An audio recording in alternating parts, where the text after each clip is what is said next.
What's going on YouTube? Culturedog Sam Hatch back with another video, and we're going to do another Blu-ray spotlight today.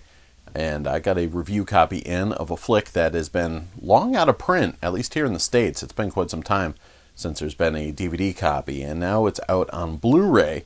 And a lot of people have been waiting for that, even though it's almost universally reviled. But still, it seems to have a core audience that's been clamoring for it. And, of course, I am talking about the 1990 William Friedkin film, The Guardian. This is a pretty interesting misfire in the career of Billy Friedkin. He'd been doing a lot of stuff post The Exorcist that wasn't supernatural. The remake of Wages of Fear, named Sorcerer, To Live and Die in L.A., Rampage, stuff like that. So this was a much heralded return to form, and don't you know, it was trumpeted from the rooftops that, you know, this is going to be The Exorcist 2, essentially. You know, The Exorcist, from the director of The Exorcist, from the guy that bleeds The Exorcist. So expectations were not only high for William Friedkin to return to the horror genre, but they were high for this to be like pretty much a sequel, unofficial sequel to The Exorcist. And what they got was an adaptation of a Dan Greenberg novel called The Nanny. And it went through a lot of incarnations, and some of the interesting special features on this Blu-ray release shed some light on how this film transformed over the years, as originally there was a script done by the author, and then Stephen Volk got involved and was working pretty much hand in hand with Sam Raimi, who was to direct this before dumping the project and moving on to Darkman when he was given a bit of an ultimatum. And I could easily see this being a Sam Raimi feature. The film, as we eventually get it, centers on a young couple, upwardly mobile, moving to Los Angeles from Chicago. And Dwier Brown, who's not necessarily a household name, but he was in Friedkin's To Live and Die in L.A., and Field of Dreams is one of his most notable films. And his wife is played by Carrie Lowell of License to Kill fame. And they, obviously need some help moving into their new house and start looking for a nanny. And there's a very kind of lighthearted, almost reminded me of what Mieke did with Audition later, the kind of auditioning process of trying to find a new nanny. And this one very pleasant English woman named Camilla rolls into their lives, and as is portrayed by Jenny Seagrove in the film, and they elect to have another nanny take care of their newborn son, and a bicycle accident happens conveniently, so number two choice steps in.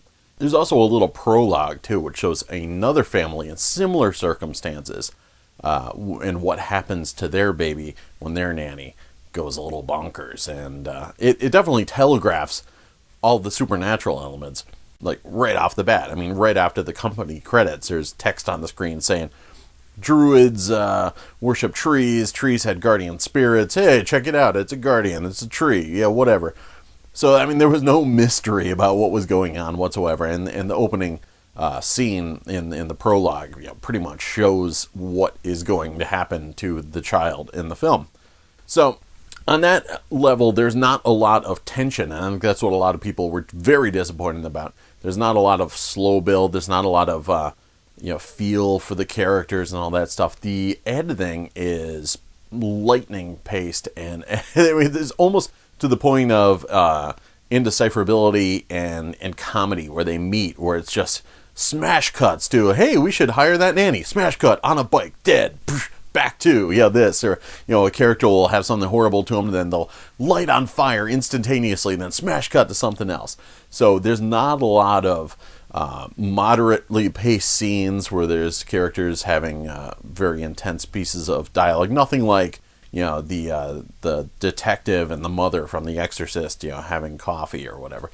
This is all just very fast-paced stuff. So needless to say, this new nanny is a little bit sketchy and is taking a lot of interest in this newborn son. There's some sexual tension hinted at between Dwier Brown's father character and, of course, the new live-in nanny. And Brad Hall of SNL fame rolls in as a local architect who actually designed their house. And he's kind of wormed his way into their lives because he's got the hots for the nanny as well. Interesting, supporting cast. Miguel Ferrer's in there in a pretty, notable short role. And Xander Berkeley also shows up too, which is pretty cool. The real star of the film, however, is John Alonzo, the DP. This movie is brought to you by the color blue, so it's perfect on Blu-ray because it is just so drenched in blue. And not even just like the kind of natural blue that you get at late nights. There's a lot of late night shots roaming around in the woods and all that stuff. So that's normally going to be hit with a lot of blue. But we're talking like super royal blue. In fact, one of the first shots that you see in the film is the nanny from the prologue. Her dress is the shimmering deep blue that pops out of the screen and arrests your eyeballs.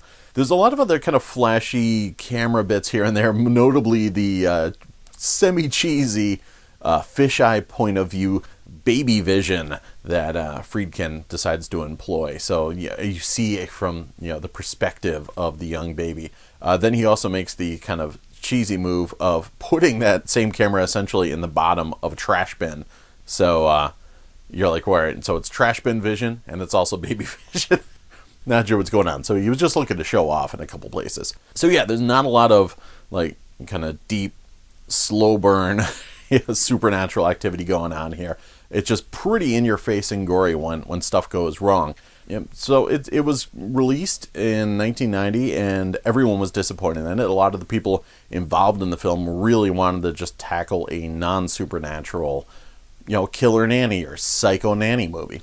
And then when Hand the Rock the Cradle came out, which was kind of derivative of this film, everyone was upset that wasn't the movie that they made, that they felt that this should have been the Hand That Rocked the Cradle, but a couple of years earlier. And then there's a couple of reasons given as to why that didn't happen. Some people said that the studio felt that it would be too realistic if it wasn't supernatural, and people couldn't handle that if it was just a psycho nanny. But then it was also said that it was because of William Friedkin that the studio wanted him attached to something supernatural, because that was going to put butts in seats, essentially. But in any case, the writer and Friedkin ended up eventually writing the final draft himself once the kind of druid material came to the forefront. He just kind of took over anyways. But he and Stephen Volk, did mull over the concept of maybe we just strip this down and take it just straight creepy nanny. And Friedkin, mentions that he was drawn to the project because of a really twisted encounter with a nanny that he had personally had. So there we go. There's a lot of interesting thematic material that could be scary. The film isn't really scary, and I guess that's what pissed people off back in the day. But I enjoyed it. It doesn't have the same vibe as a lot of other Friedkin films. It's just very fast-paced. It's not very scary. It's got more of a kind of fantasy or fable feel to it, but it's fully entertaining. I mean, I was digging it like the entire time, and there's some wacky kills and stuff. That very gory, but a lot of practical effects, which I really enjoyed. A lot of in-camera effects, and there's a scene with this creepy nanny floating, and it still looks good. It still holds up. It's funny. So much of the stuff that doesn't hold up in early '90s cinema when CG first started coming into the forefront. This is the exact opposite. This is an old film now. 26 years old, but it still looks pretty good. All the gimmicks work. And I had no problem with that at all. Jack Hues of Wang Chung did the score, so that's a little 80s sounding, coming out of the 80s. So not as much as, of course, Wang Chung's score for To Live and Die in L.A. But that had a kind of interesting exotic vibe to it. And people complained about the actors taking themselves so seriously, and I think that's what helped this thing stay afloat. Was that as silly as it is, and how kind of weird the script is. Like Carrie Lowell's character disappears for like a giant chunk of the movie, and you're left wondering, wait, what happened? Did she say she was going away on vacation or something? Where did she go? I was able to kick most of that stuff to the curb just because of how serious everybody played it. And it, like I said, it's not really scary, but there were a couple moments that reminded me of what Sam Raimi had done with some of the Evil Dead stuff, where there is a certain tenacity and unstoppable nature to the evil in the film.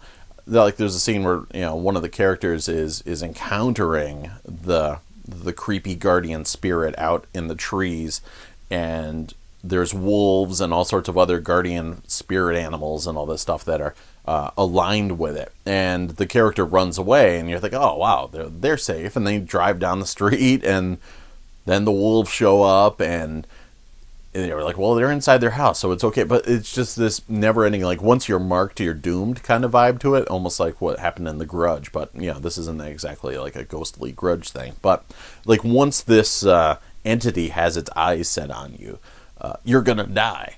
And I thought that was actually kind of effective. So some of the scenes where that was unraveling did have a bit of tension. So just in spite of the frenetic pacing of it all. So while it would have been interesting to see what Sam Raimi would have done with it, and there's indeed a crazy chainsaw tree segment that looks like it was ripped straight from Evil Dead 2. So I could see where he would have gone for it, and they would have made it a little bit more lighthearted, I'm sure. But Friedkin had an interesting touch that he brought to the table, and he may be a madman, but I don't know. I kind of like the nuttiness of this, and I'm almost glad they didn't make it into Hand That Rocks the Cradle, because how many floating nanny like attack tree films are there out there, and dudes getting tree roots exploding out of their innards? That sort of stuff's kind of fun. So I enjoyed it. So the video on this thing is like the black levels are very, very intense. The contrast is very intense. It almost reminds me of when I used to get Laserdiscs, and you would import the Japanese Laserdiscs, and they would have it set to a different IRE black level, so they'd be at like 0 IRE, whereas American discs were set at 5 or something. So everything seemed to be a little bit more punchy, and I always appreciated that, because I'd rather have something a little bit darker and punchier than to have something washed out where it just kind of leaves me cold. So there's a lot of really intense color and very, very saturated color. Mostly blue, of course, but there are some other moments with some other colors kick through too. So it's got that vibe to it, and whites are very white, but they're not completely blown out. Like there's some scenes in Carrie Lowell and Dwier Brown's bedroom where they have a sheet set that's essentially white, but it has different hues within it, and you could clearly see all that stuff going on. And the film itself doesn't have an immensely detailed look. It just has a really pleasant overall detailed vibe on HD. But there's not like too many moments where you're like, oh my god, look at all those intricacies and that pattern. So in that regard, it does maintain a little bit of old school video charm dragged into the HD world. And I actually appreciated that. There was some noise going on, especially if I walked right up to the screen. There's a lot of grain and noise going on. But once I dialed it back to my seated position, it just had a good, nice, strong, solid appearance. And in black scenes, and there are some really, really dark scenes here and there where characters are just walking around completely unlit hallways and stuff. I did see some noise, and macro blocking going on in the dark. So, but it depends on what you've got your TV set or calibrated to. You may not even notice some of that stuff. But there was some, good shadow detail. Like right when it looked like it was just going to go to crush hell. Like you'd see, some delineation between the character and the background and all that stuff. So it definitely pushes the boundaries. But I did like the really kind of dark nature, and then just with that contrast popping, and so in some the skin tones were pretty natural throughout. There was a couple times where maybe they went a little reddish because of how dark the overall picture is, but that stuff's my bread and butter. I love transfers like this more, like I said, than washed out looking ones, so I had no problem with that. And it was very striking, and the blues, of course, I mentioned before, really were able to just run riot with your eyes. Once you see this thing, you're going to be like, holy cow. Audio on here lists a DTS-HD Master Audio 5.1, but I only recall hearing some 2.0 action on here, so it's probably erroneously listed on the back here, because this is very completely like front stage. I didn't hear really any surround activity at all, so it was just a lot of front-heavy dialogue, but I mean the effects and the music and everything like that were pretty active and loud, but I just didn't hear any envelopment. The surrounds were, tame and or off at all times. I was watching, and it struck me how unnatural the dialogue sounded at times. And then when you watch the special features, you realize that, Billy Friedkin had problems with the sound crew and allegedly fired them up to 4 times and was obsessed with ADR looping, where you go into the studio after and redo the dialogue. So according to Dwier Brown, at least, that most of the dialogue in the film is not actually what was captured on the set. It's all done in the looping stage after the fact. So that explains some of the unnatural vibes about the audio. But yeah, it's got its point across fine. Jack Hues' score sounds fine. It's just not an enveloping mix. Extras on here are pretty cool, actually. There's a good mixture of new stuff and old stuff. There was a DVD from 1999, I believe, that Anchor Bay had released that had a commentary track from Friedkin. That hasn't been licensed on this port. But there are a lot of other extras that were taken from I believe it was 2011 UK DVD release. And that had an interview with William Friedkin, and you could tell it was from that time because he name-checked specifically the Paranormal Activity films as modern horror films that he enjoys, and of course Blair Witch Project. So that was a pretty fascinating piece, and that's wherein he talks about his nanny experiences and how he came on the film. There's also a Heritage interview with writer Stephen Volk talking about his kind of personal traumas getting involved in this picture and thinking he was only going to go to America for a short period to work on it, and then he ended up becoming like, you know, Billy Friedkin's writer slave, and how that put the zap on him. A really fascinating interview there. Then there's another Heritage interview with Jenny Seagrove, who played the nanny, and yeah, delightful stuff all around, and they're all, you know, pretty decent time length. Everything's at least over 10 minutes. So for new stuff, there's actually a really lengthy interview with Dwier Brown, which is pretty cool. And he definitely pulls no punches and talks about Billy Friedkin in both, you know, positive and negative terms, and says that he's a crazy man and you know, a spaz, and will go do, you know, things that nobody should do, like firing guns to elicit responses from actors and actresses. But then he says sometimes when, you know, he comes off like an irrational child and fires the sound team, there's moments where when he hears like a little tiny hum over his headphones in the looping stage, then all the sound engineers call him crazy and isolate all the tracks and then find out it's there. So sometimes he's validated. So it was pretty cool that he, you know, towed that line of, you know, calling him a nut, but then saying that, you know, sometimes his insanity made for good art. There's also interviews with the family from the actors that played the family in the prologue section. Actress Natalija Nogulich and actor Gary Swanson. So that was cool too. You get a little bit of time spent with some of the smaller actors in the film. Sadly, no Xander Berkeley or anything like that.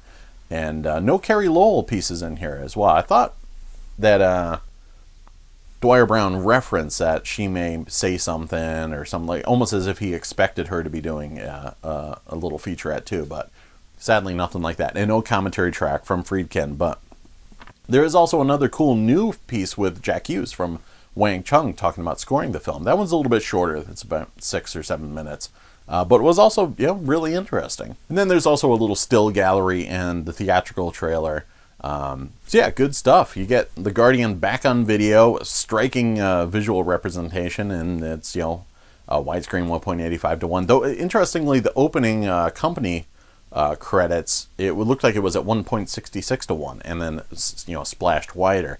So that was kind of interesting. But no, you know, major 5.1 immersive soundtrack, but, you know, it does what it does, and I really thought it was cool. It was like a best of both worlds. It like almost felt like you were watching rented a VHS back in the day, but then had so much pop and so many of the benefits of having the HD transfer. So if you're a fan of the film, and I don't see why not. You know, people hate this sucker, but I had a blast with it.